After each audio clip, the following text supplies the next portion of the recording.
اقوام متحدہ کے قوانین کے مطابق جنگ کے دوران بے گناہ نہتے شہریوں پر بمباری نہیں کی جا سکتی۔ اسی طرح اسکولز اور ہسپتالوں کو بھی نقصان نہیں پہنچایا جا سکتا۔ اسی طرح وہاں پر کوریج کے لیے آنے والے صحافیوں، جرنلسٹ یا میڈیا ٹیموں کو بھی نقصان نہیں پہنچایا جا سکتا۔ لیکن اسرائیل نے فلسطین کے اندر ہر قسم کی انسانی حقوق کی خلاف ورزی کی ہے اور ہر قسم کی جنگی جنایات کو انجام دیا ہے۔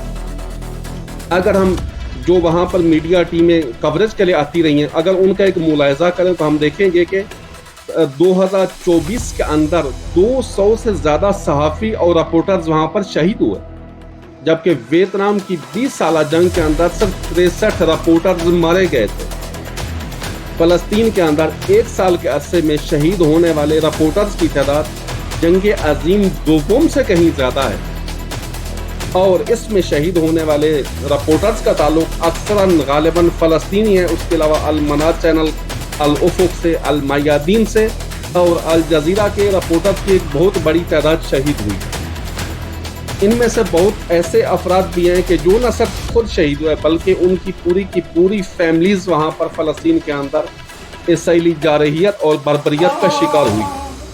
حیرت کی بات ہے کہ اسرائیل نے نہ صرف ان لوگوں کو مارا ہے بلکہ ان کی ٹارگٹ لسٹ کے اندر بھی جرنلسٹ اور رپورٹرز موجود ہیں۔ مثال کے طور پر علی مرتضیٰ جو ایک لبنانی جرنلسٹ ہیں، وہ آج بھی اسرائیل کی ٹارگٹ لسٹ کے اندر موجود ہیں۔ یہ فلسطینی نہ صرف بمباری کے ذریعے بلکہ ان کو اسنائپر کے ذریعے شہید کیا گیا ہے۔ بہت بڑی تعداد ایسے شہداء کیا ہے کہ جن کو دیکھ کر ان کا نشانہ لے کر کہ یہ صحافی ہے، اس وجہ سے ان کو مارا گیا۔ نہ صرف زندہ ان کو مارا گیا بلکہ کمال عدوان جو ہسپتال ہے، بہت بڑا ہسپتال فلسطین کے اندر، جب وہاں سے زخمی اور مجروحین سے ہسپتال کو خالی کروایا گیا تو وہاں پر کوریج کے آنے والے صحافیوں کو گرفتار کر کے لے گئے جن کا آج تک کچھ پتہ نہیں چل سکا۔ اس کے علاوہ اسرائیل نے الجزیرہ کے کافی سارے رپورٹرز پر یہ الزام لگا دیا کہ ان کا تعلق حماس سے، اور اس وجہ سے کہ کل اگر ان کو ماریں تو کوئی ان کی طرف انگلی نہ اٹھا سکے کہ آپ نے ان کو کیوں مارا، کیونکہ وہ پہلے سے کہہ رہے ہیں کہ ان کا تعلق حماس سے، حالانکہ ان کا تعلق ہرگز حماس سے نہیں ہے۔ اب یہ سوال پیدا ہوتا ہے کہ فلسطین کے اندر ایک سال میں مارے جانے والے 200 سے زیادہ صحافیوں، جرنلسٹ یا میڈیا ٹیموں کا جرم کیا ہے؟ حالانکہ ان کے پاس کوئی اسلحہ نہیں ہے، ان کے پاس یا مائک ہے یا کیمرہ ہے۔ اگر ہم دیکھتے ہیں تو دنیا کا سب سے بڑا زندان غزہ ہے، سب سے بڑا زندان فلسطین کے اندر چونکہ ناکہ بندی میں ہے، محاصرے کے اندر ہے۔ اسرائیل نے وہاں پر انٹرنیٹ کو ڈسکنیکٹ کیا ہوا تھا، وہاں پر سے کوئی خبربار نہیں آنے دی رہی تھی، بالکل بلیک آؤٹ کیا ہوا تھا۔ لیکن ان صحافیوں نے اپنے خون کا نذرانہ دیا اور حقائق کو وہاں سے باہر بھیجا۔ ابھی اگر آپ اور ہم یا پوری دنیا اسرائیل کی جنگی جنایات اور جرم سے آشنا ہے تو انہی رپورٹرز اور انہی میڈیا ٹیموں کی بدولت ہم ان سے آگاہ اور آشنا ہیں۔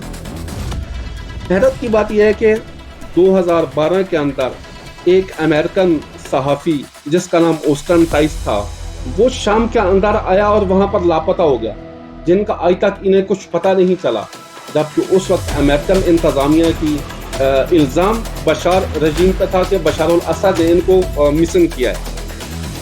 لیکن حیرت کی بات ہے کہ آج تک ایک دہائی گزرنے کے باوجود بھی آج تک امریکہ اپنے اس صحافی کو ڈھونڈتا ہے۔ حتیٰ جب یہ جولانی اور ان کی ٹیم آئی تو اس سے رسماً انہوں نے کہا ہے کہ ہمارے صحافی کو تلاش کریں، ہم کو یہ بندہ واپس چاہیے۔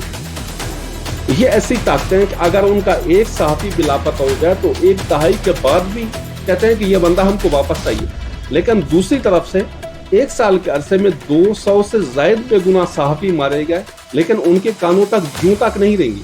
لہٰذا انسانی حقوق کی تنظیمیں بھی اس بات پر خاموش ہیں